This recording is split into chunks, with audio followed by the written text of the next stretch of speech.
നമസ്കാരം, ഞാൻ രജനി അഭിലാഷ്. ശ്രീനഗറിൽ ടൂറിസ്റ്റുകളെ ലക്ഷ്യമിട്ട് ആക്രമണങ്ങൾ ഉണ്ടാകുമെന്ന് പഹൽഗാം ഭീകരാക്രമണത്തിന് ദിവസങ്ങൾക്ക് മുന്നേ തന്നെ ഇന്റലിജൻസ് ഏജൻസികൾ മുന്നറിയിപ്പ് നൽകിയിരുന്നതായി റിപ്പോർട്ടുകൾ. ഹോട്ടലുകളിലും മറ്റും താമസിക്കുന്ന ടൂറിസ്റ്റുകളെ ലക്ഷ്യമിടുന്നുവെന്നായിരുന്നു വിവരം. ഇതിന്റെ ഭാഗമായി ശ്രീനഗറിൽ പോലീസിലെ ഉന്നതർ ക്യാമ്പ് ചെയ്തിരുന്നു. ഭീകരർ വിനോദസഞ്ചാരികളെ ആക്രമിക്കാൻ പദ്ധതിയിടുന്നു എന്നത് ഇന്റലിജൻസ് റിപ്പോർട്ട് എന്നാണ് ദേശീയ മാധ്യമങ്ങളുടെ റിപ്പോർട്ട്.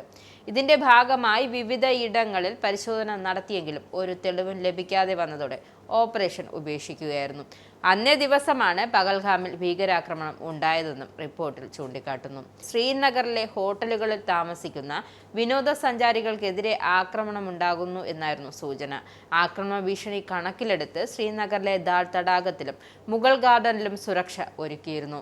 ആക്രമണത്തിന് ദിവസങ്ങൾക്ക് മുമ്പ് DGP അടക്കമുള്ള ഉന്നത ഉദ്യോഗസ്ഥർ അവിടെ തമ്പടിച്ചിരുന്നുവെന്നും റിപ്പോർട്ടിൽ ചൂണ്ടിക്കാട്ടുന്നു.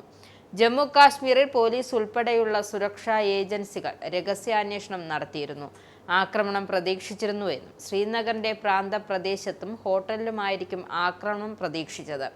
തെക്കൻ കാശ്മീരിലാണ് സിവിലിയൻ കൊലപാതകങ്ങൾ കൂടുതൽ നടന്നതെന്നാണ് കാരണം. പേര് വെളിപ്പെടുത്താത്ത ഉദ്യോഗസ്ഥനെ ഉദ്ധരിച്ച് ദേശീയ മാധ്യമങ്ങളാണ് ഇക്കാര്യം റിപ്പോർട്ട് ചെയ്തത്.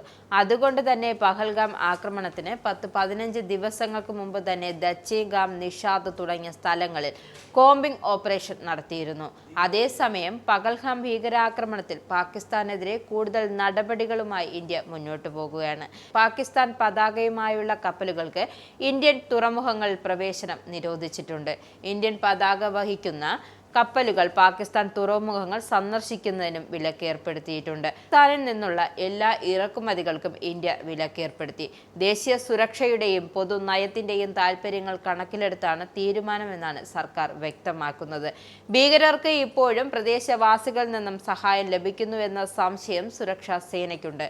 കഴിഞ്ഞ ദിവസം നടന്ന തിരച്ചിലിൽ ഭക്ഷണ അവശിഷ്ടങ്ങൾ കണ്ടെത്തിയിരുന്നു. ഇതിനിടെ വിദേശകാര്യമന്ത്രി എസ് ജയശങ്കർ റഷ്യൻ വിദേശകാര്യമന്ത്രിയുമായി ടെലിഫോണിൽ സംസാരിച്ചു. ഭീകരാക്രമണത്തെ സംബന്ധിച്ച് ഇരു മന്ത്രിമാരും ചർച്ച നടത്തി. നാവികസേനാ മേധാവി അഡ്മിറൽ ദിനേശ് കെ ത്രിപാഠിയും പ്രധാനമന്ത്രി നരേന്ദ്രമോദിയെ കണ്ടിരുന്നു. നിങ്ങൾക്കും ആനന്ദ മീഡിയയുടെ പ്രേക്ഷകരിൽ ഒരാളാകണ്ടേ? യൂറോപ്പിലും US-ലും ആഫ്രിക്കയിലും അടക്കം പ്രവാസികൾ ഉള്ളയിടങ്ങളിലൊക്കെ ജനപ്രിയ ചാനലുമായി ആനന്ദ് മീഡിയ ഒപ്പമുണ്ട്. ഏഷ്യാനെറ്റ് ഫ്ലവേഴ്സ് അടക്കം നിങ്ങളുടെ വിരൽത്തുമ്പിലെത്തും. ആദ്യം റോക്കു ബോക്സ് സ്വന്തമാക്കുക. അതിൽ നിന്നും ആനന്ദ് മീഡിയ ആപ്ലിക്കേഷൻ ഡൗൺലോഡ് ചെയ്യുക, ഇൻസ്റ്റാൾ ചെയ്യുക. എന്നിട്ട് 020-858-66511 എന്ന നമ്പറിൽ ഞങ്ങളുടെ കസ്റ്റമർ കെയറിൽ ബന്ധപ്പെടുക.